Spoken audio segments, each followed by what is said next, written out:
Item ಯಾವುದೇ ಇರಲಿ try ಮಾಡಿ ಆಚಿ ಚಿಕನ್ ಮಸಾಲಾ. ಆಚಿ ಚಿಕನ್ ಮಸಾಲಾ. ಇನ್ನ ಡಿ ಸುಧಾಕರ್ ಅವರ ಮತ್ತೊಬ್ರು ಆಪ್ತರು ಜಗದೀಶ್ ಅವರು ಕೂಡ ದೂರವಾಣಿ ಸಂಪರ್ಕದಲ್ಲಿದ್ದಾರೆ. ಜಗದೀಶ್ ಸರ್ ನಮಸ್ತೆ. ಮೇಡಮ್ ನಮಸ್ತೆ ಮೇಡಮ್. ಡಿ ಸುಧಾಕರ್ ತಮ್ಮ ಆಪ್ತರು ಇನ್ನಿಲ್ಲ ಅನ್ನುವಂಥ ಸುದ್ದಿ ಯಾವಾಗ ಗೊತ್ತಾಯ್ತು ಸರ್ ಸುದ್ದಿ ನಿಮಗೆ? ಆಮೇಲೆ ಡಿ ಸುಧಾಕರ್ ಅವ್ರನ್ನ ಬಹಳ ಹತ್ತಿರದಿಂದ ನೋಡಿದವ್ರು ಆಗಿರೋದ್ರಿಂದ ಹೆಂಗ್ ನೆನಪು ಮಾಡ್ಕೊಳ್ತೀರಿ ಈ ಹೊತ್ತಿಗೆ ಅವ್ರನ್ನ ಅಂತ? ಮೇಡಮ್ ಅದನ್ನ ಊಹಿಸ್ಕೊಳ್ಳಿಕ್ಕೂ ಸಾಧ್ಯ ಆಗದೆ ಇರೋಂತ ಪದ. ಸುಧಾಕರ್ ಅವರ ನಿಧಾನದ ಸುದ್ದಿ ಬರಸಿಡಿಲಿನಂತಹ ಒಂದು ಅತ್ಯಂತ ನೋವು ತರುವಂತಹ ವಿಚಾರ.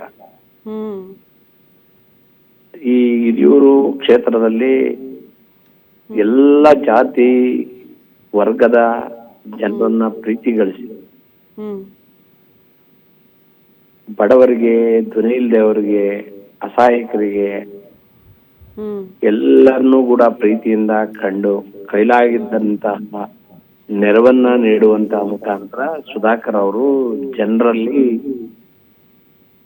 ಚಿರಾಯುವಾಗಿ ಉಳಿದರೆ ಅವರ ಭಾವನೆಗಳಿಗೆ, ಜನರ ಒಂದು ಆಡಿ ಮಿಡಿತವನ್ನ ಅರ್ಥ ಮಾಡಿಕೊಂಡು ಆಡಳಿತ ಮಾಡತಕ್ಕಂತಹ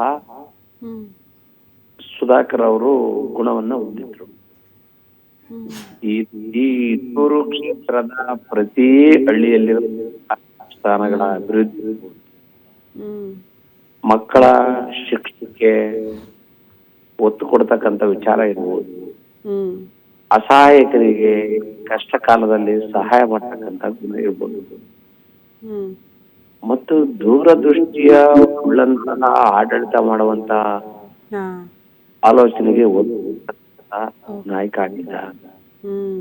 ಮತ್ತು ವ್ಯವಹಾರಿಕರಿಗೆ, ಎಸ್ಪೆಷಲಿ ಹಿರಿಯೂರಿನಲ್ಲಿರ್ತಕ್ಕಂಥ ವರ್ತಕರಿಗೆ ಅವರ ವೃತ್ತಿಯ ಬದುಕು ಒಬ್ಬ ಒಳ್ಳೆ ವ್ಯವಹಾರಸ್ಥ ಆಗಿರೋದ್ರಿಂದ ವ್ಯವಹಾರಿಕವಾಗಿ ಕೂಡ ಸಾಕಷ್ಟು ಸಹಕಾರ ನೀಡುವಂತಹ ಮತ್ತು ಮಾರ್ಗದರ್ಶನ ಮಾಡುವಂತಹ ಗುಣವನ್ನು ಕೂಡ ಹೊಂದಿದ್ರು. ಹಾಗಾಗಿ ಸುಧಾಕರ್ ಅವರನ್ನ ಜಾತಿ ಮೀರಿ ಪ್ರೀತಿ ಪಡುವಂತಹ ಕಾರ್ಯಕರ್ತರು ಇದ್ವಿ. ಎಸ್, ಕರೆಕ್ಟ್ ಜಗದೀಶ್ ಸರ್, ನೀವು ಹೇಳಿದ ಮಾತು ನಿಜ. ಅಂಥದ್ದೇ ಒಂದು ಒಪಿನಿಯನ್ ಡಿ ಸುಧಾಕರ್ ಅವ್ರ ಬಗ್ಗೆ ಇತ್ತು ಅಂತೆ. ಯಾವುದೇ ಜಾತಿ ಧರ್ಮ ಅದೆಲ್ಲವನ್ನ ಬಿಟ್ಟು ಕೂಡ ಬಹಳ ಪ್ರೀತಿ ಗಳಿಸಿದಂಥ ನಾಯಕ ಯಾರಾದರೂ ಇದ್ರೆ ಡಿ ಸುಧಾಕರ್ ಅಂತ. ಧನ್ಯವಾದಗಳು ಜಗದೀಶ್ ಸರ್, ಇಷ್ಟೊಂದು ಗ್ಯಾರಂಟಿ ನ್ಯೂಸ್ ಜೊತೆ ಮಾತನಾಡಿದ್ದಕ್ಕಾಗಿ. ಇನ್ನು